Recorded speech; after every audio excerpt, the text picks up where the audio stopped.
seasoned leaders have naturally incorporated confidence into their communication styles, and it's completely natural. Without it, the alternative is that some professionals struggle to even appear confident. In this video, I'm going to be sharing 5 public speaking hacks so that you can sound more confident as a leader.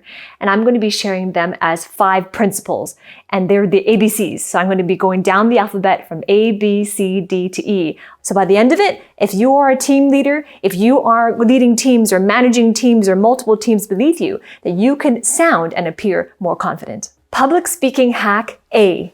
A stands for agility is the entrance to integration. So that might sound really complex, but I'm going to break it down for you. Agility. What do I mean by that? I'm referring specifically to response agility.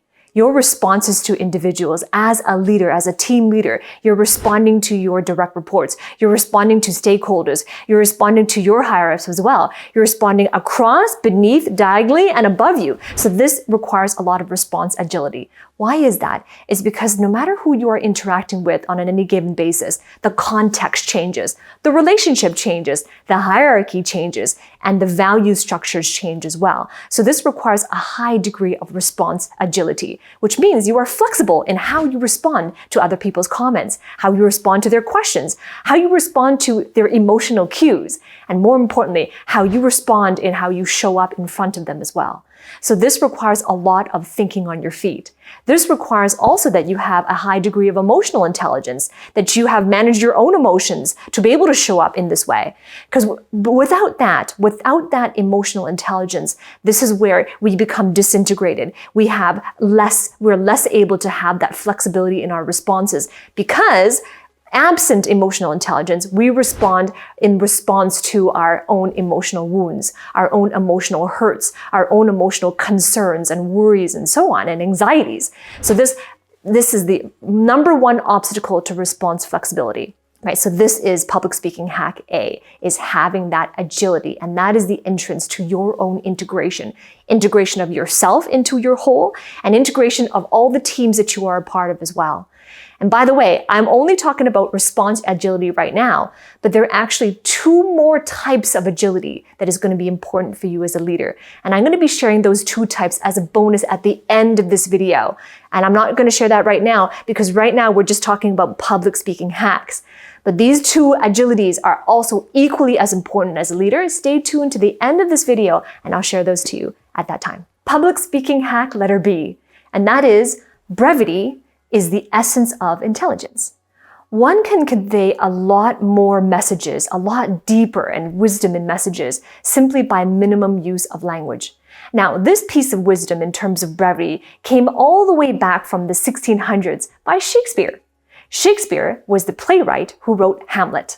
In the book Hamlet, there was a character named Polonius, and he was known for his famous quote, and he said that brevity is the soul of wit. It's the soul of wit. In other words, it is the essence of intelligence. Have you ever noticed that if you have a speech and you've prepared your speech, you took a long time to prepare for your speech and you put your heart and soul into it, have you ever noticed that it takes a lot more time and a lot more mental resources to make it shorter? And that's because in order to make it shorter, we are essentially using minimum language. And that requires a great deal of intelligence to convey that much. But you've also heard the saying that less is more. And that is certainly the case when it comes to having brevity. That is the essence of intelligence, how you can convey so much more just by minimizing your use of the language. And how do you do that? By going back to principles. Understanding the principles you have been applying in your industry. Understanding the principles that you have field tested to be true and that have been able to achieve the successes as a result of application of those principles. When you speak and when you present in accordance to principles, and when you think in the principles, this is what allows you to be able to exercise that brevity is the soul of wit. So if you're thinking about this and you're nodding your head and you realize that a lot of great leaders have that, they are brief, they are to the point, they are also able to convey deep messages in that manner, and that is a natural confidence in their communication style. If you're noticing this and you're wondering, well, how do I apply my principles? How do I know what my principles are? Then I invite you to work with me. Every single week, I train about this. How do you think in principles way? How do you make your speeches? How do you communicate in ways that convey confidence? And if you are interested and seriously committed to that level of professional development, then I invite you to book a call with my team.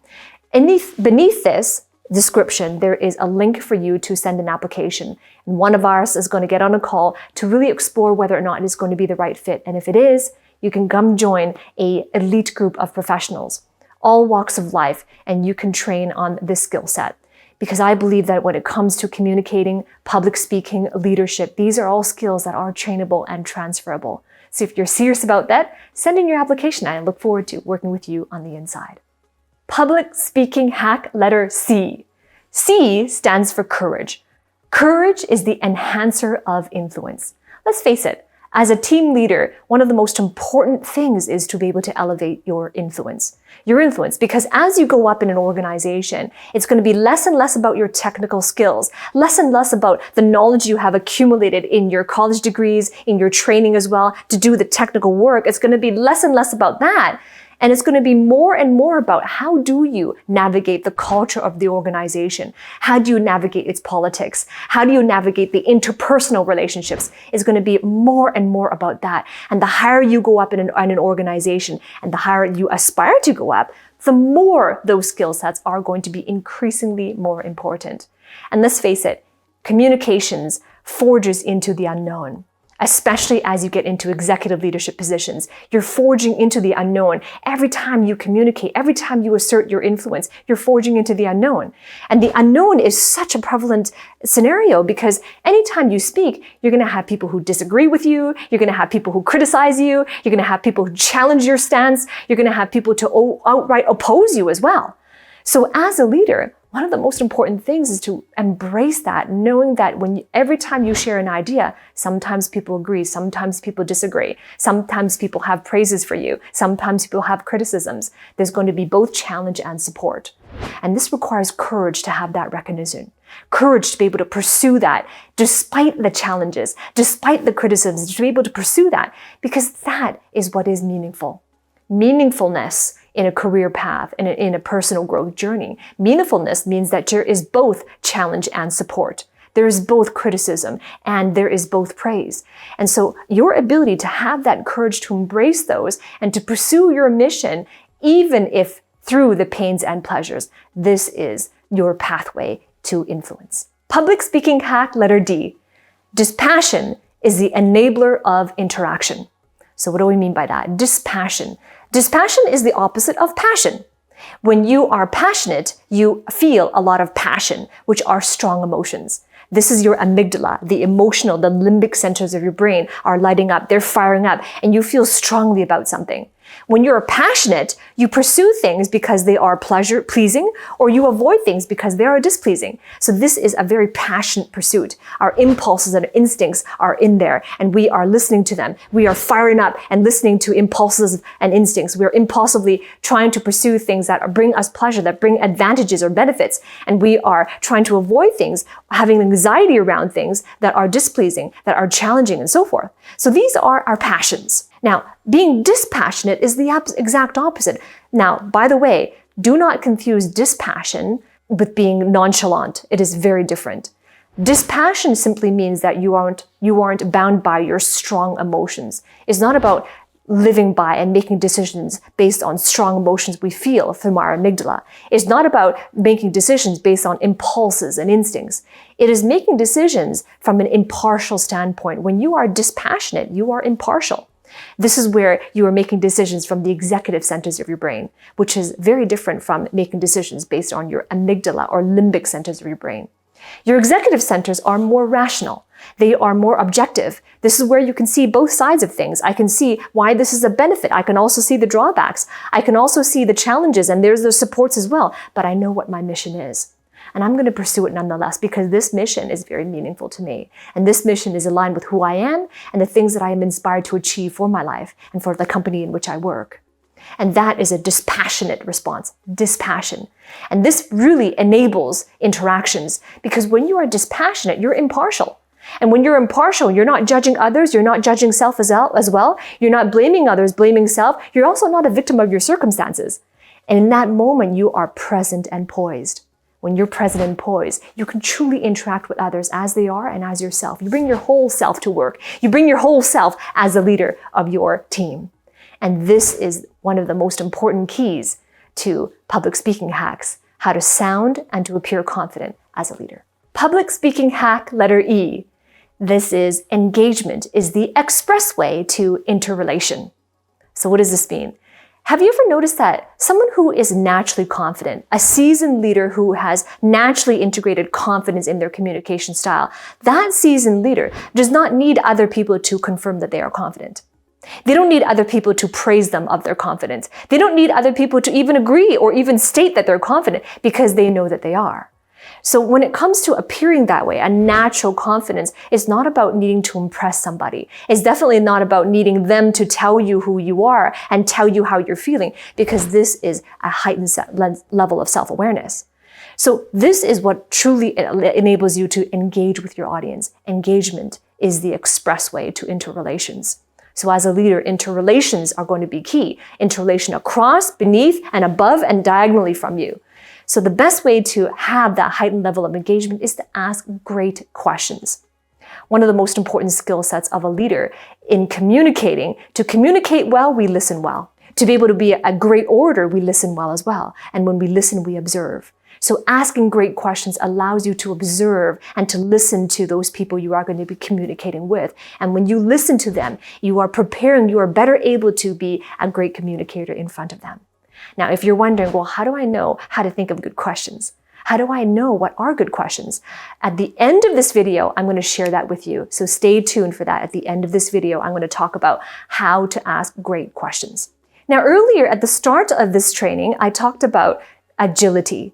Do you remember it was letter A, public speaking hack letter A, where I talked about there is response agility. And I said that there's two other types of agility that are crucial for leaders. Now I want to share with you what they are.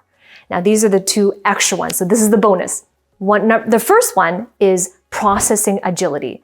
And this is your ability to be able to be flexible in your perceptions. This is going to be your ability to be flexible and agile in response to your observations. This is called processing agility. How do you process what you see? How do you process your emotions? How do you process it so that your perspectives are truly seeing what is and not a judgment of what is? So that's the first one, processing agility. The second one is learning agility. Because as I mentioned right at the beginning of this video, as you go up and step into higher levels of leadership in the executive levels, it's going to be less and less about what you know technically, and less and less about what you can do and what you've been good at on the technical front.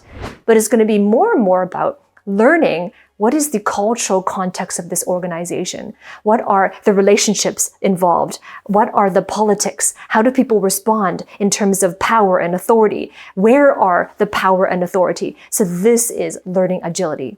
Can you exercise flexibility in what you are to learn?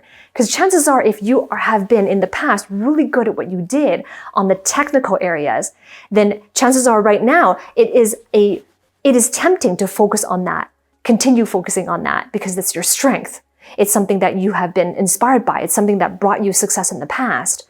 So this learning agility is how do we move away from that and identify areas where I do need to start learning because I'm in a higher level of leadership now in order for me to be successful. It's more about the interrelations, the culture and the politics and the power and the authority and so on. Right? So learning agility, processing agility, those are the two bonuses. Add that on to letter A, which is your response agility. So those are the three types of agility that is important as a leader. And I also promised to you that I was going to share with you a framework on how do you ask great questions. I have recorded a whole training on that, and that video is coming right up next, how to ask good questions and improve your communications. Stay tuned, and I'll see you there.